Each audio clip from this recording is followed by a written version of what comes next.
Okay, weekend video, everyone. We have to wait until tomorrow to see Celtic in action, but that won't stop us previewing the game today and discussing a good few other topics that came up during yesterday's press conference.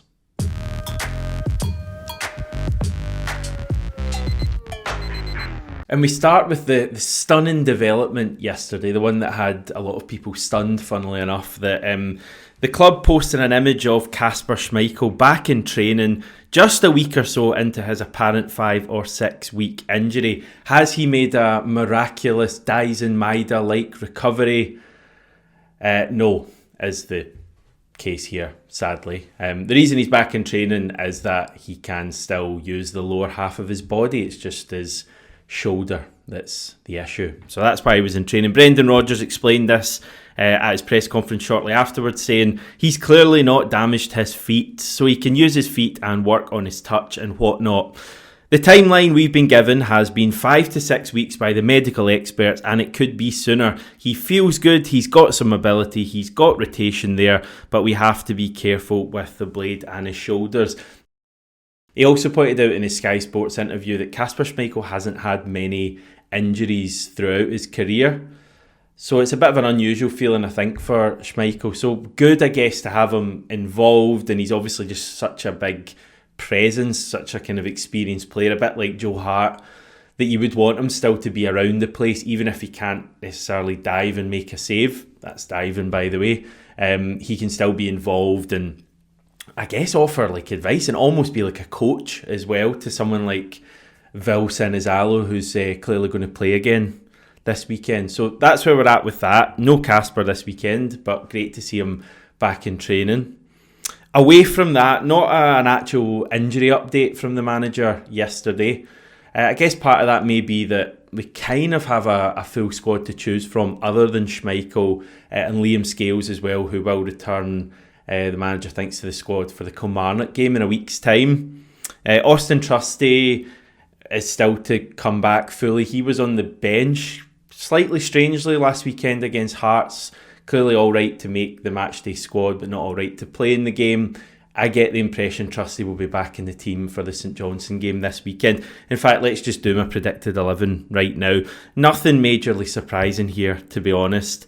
And I just think that's a result of us being pretty settled at the moment, and clearly with one game per week, there's no real need to change things up. There are a few players I think maybe if they were more up to speed you would like to see involved from time to time, like Paulo Bernardo I'd potentially want to see start, but we're going to take it gradually with him. So yeah, the team I've gone for, just for those of you listening, Sinizalo in goals, a back four, our first choice back four really, of Alistair Johnson, Cameron Carter-Vickers, Austin Trusty, who I assume, as I say, will be back, and Jeff Schlupp. Midfield again, Callum McGregor with Arnie Engels and Rio Hatate in front of him, and the front three that we're all pretty certain is going to start: Nicholas Kuhn on the right, Jota on the left, and Dyson Maida through the middle. Elsewhere yesterday, the topic of league reconstruction predictably came up yet again. I think it was like 4 or 5 questions the manager was asked about the topic, and Brendan Rodgers made it clear that he doesn't feel the Premiership should be getting smaller. He said, I certainly don't think it should be getting smaller. Good one, Hamish. Also said, ideally, in an ideal world, he'd want a couple of extra teams to be involved. But he did point out that was like from a solely football perspective, and there's likely to be other factors like TV revenue that's worth considering. So yeah, we're kind of just waiting to see what happens, what other brilliant idea the SPFL come up with here. And yeah, it doesn't seem like a 10-team league is going to be a goer. Will they... A couple of things I've been thinking in my mind, like could they potentially keep the 12 but bring the split in after 2 rounds of fixtures rather than 3, which we have at the moment?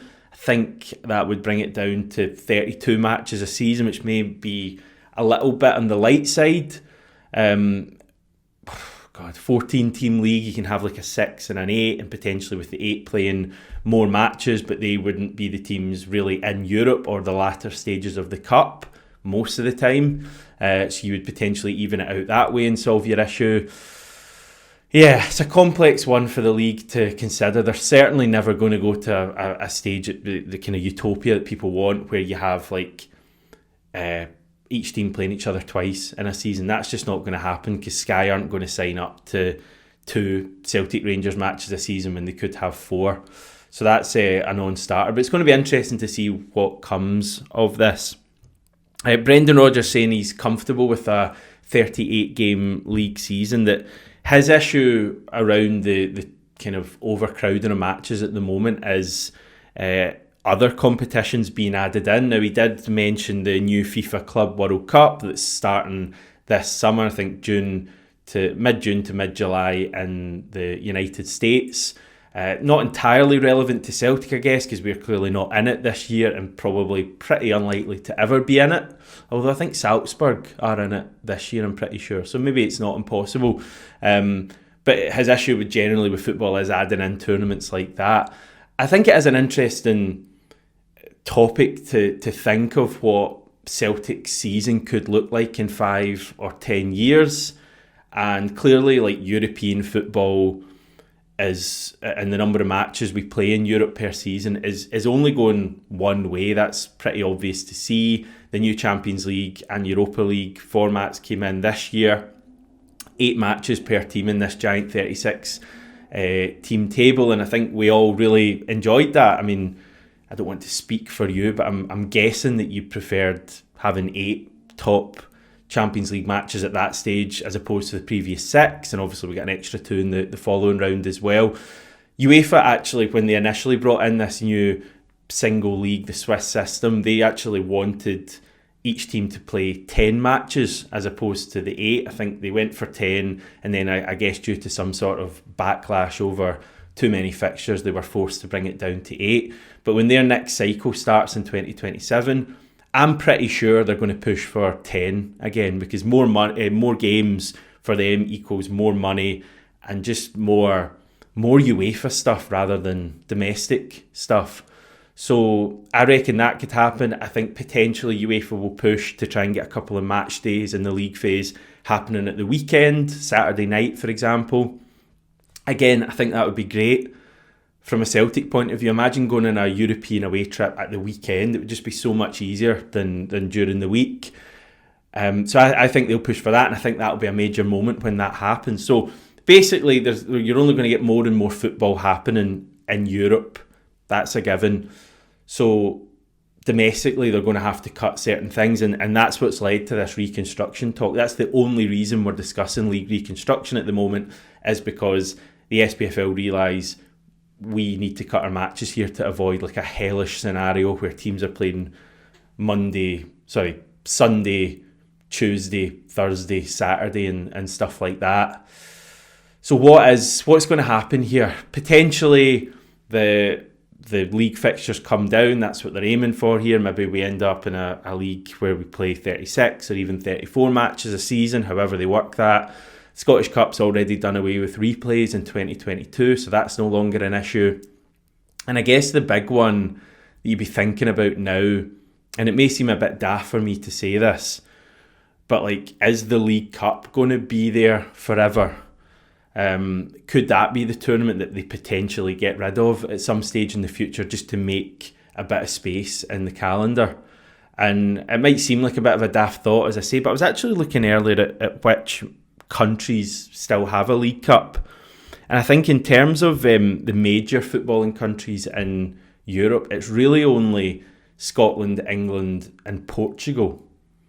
So like, League Cups aren't too common. So I do wonder if, as I say, I'm not talking next season or anything like that, but I wonder if 5-10 years down the line, Celtic's season looks very different. Potentially we don't have the League Cup there anymore. The Scottish Cup's clearly always going to be there.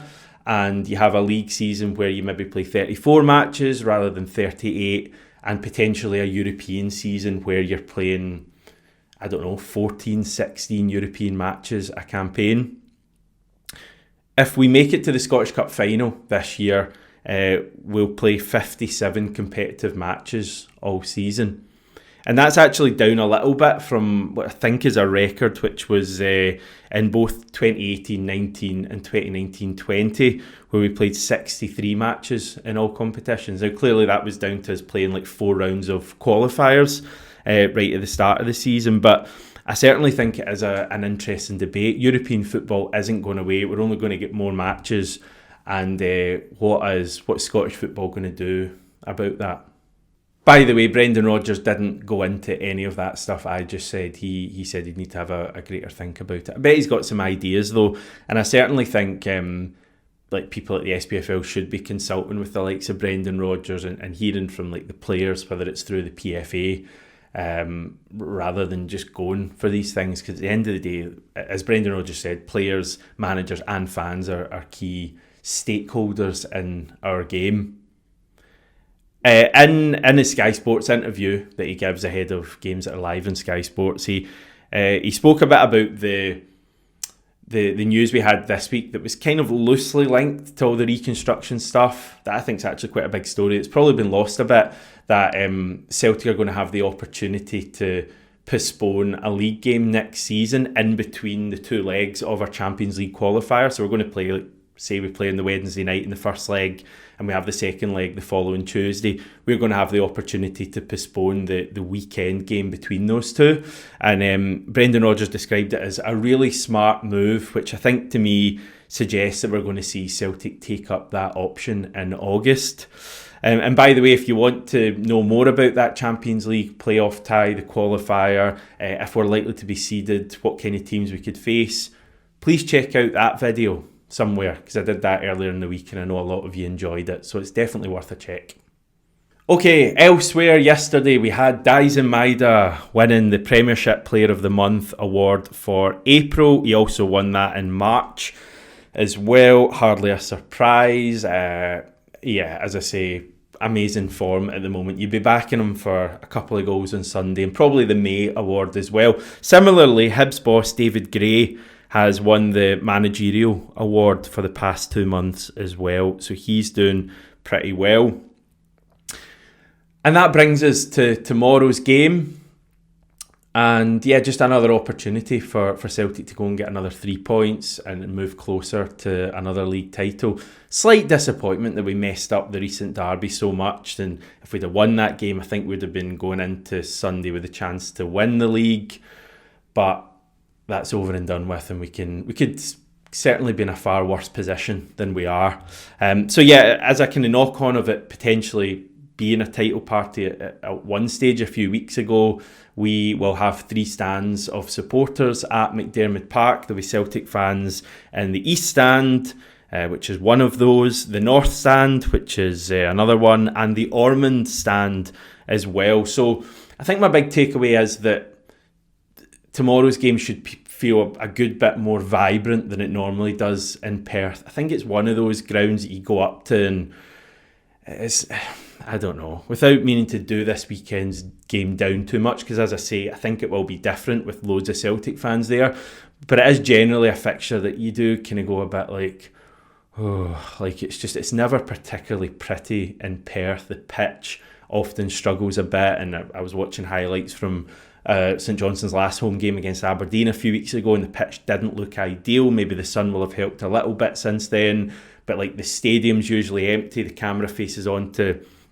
those daft multicoloured seats that are usually lying empty, and it's not a particularly enticing image. But anyway, I think it'll be different this Sunday. That's the point I'm getting at, because you're going to have Celtic fans in the 3 stands you can see. And I think the team will get a real boost from that as well. Pitch may be difficult, as I say, but we've dealt with things like that in the past. And I think we've got a pretty good record in Perth. Arguably our best league performance of the season was in Perth earlier in the season. I don't know, probably one that was right up there anyway. It was a great performance that day, right before Dortmund. It was the game that gave us all the confidence going into Dortmund, and we know what happened there. Slightly different at this stage of the season. I don't expect to see Celtic win 6-0 or play as well as that point. I think it's more a case now of just making sure we're solid in games and ideally get back to the stage where we're getting really early goals in matches. And think that always makes it difficult for the opposition. But no, looking forward to it. I think having a big Celtic support there, and given that we're now at the point where we're counting down the games to get to the title, I think that always just adds a real good feeling into the air. So we are 3 games away at this point.